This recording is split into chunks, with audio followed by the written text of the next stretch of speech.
అమ్మ మాట కోసమని ధీరజ్ ప్రేమ మెడలో తాళి కట్టేశాడు. ఆ అమ్మాయి జీవితాన్నయితే కాపాడాడు. కానీ తర్వాత ఎదుర్కోవాల్సిన పరిస్థితులు మాత్రం ఊహించని విధంగా ఉంటాయన్నమాట.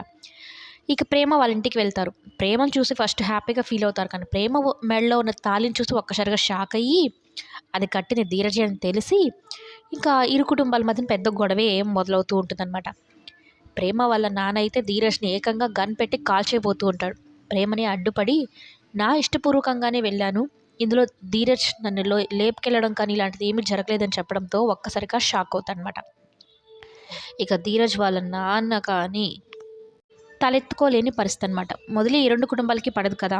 అటువంటిది ఎంత పని చేసావురా నువ్వు, అసలు నా పరువు మొత్తం తీసేసావు, నన్ను తలెత్తుకోనికుండా చేసేసావు, నీ వల్ల ఎన్ని అవమానాలు భరిస్తున్నాను నేను అన్నట్టు ధీరజ్ని విపరీతంగా తిడతాడు. ఆఖరికి చేయి చేసుకుంటాడు కూడా. కానీ వేదవతి మాత్రం మౌనంగా ఉంటుంది. తన పుట్టింటి కోసమే కదా ఇదంతా చేయించింది, కానీ ఏం నోరెత్తదనమాట. ధీరజ్ అన్నిటికీ భరిస్తూ ఉంటాడు. అమ్మ కోసమని ఇదంతా చేశాను అన్నట్టు అనుకొని ఎవరు ఏమన్నా కూడా పడతానన్నట్టు మౌనంగా ఉండిపోతాడు.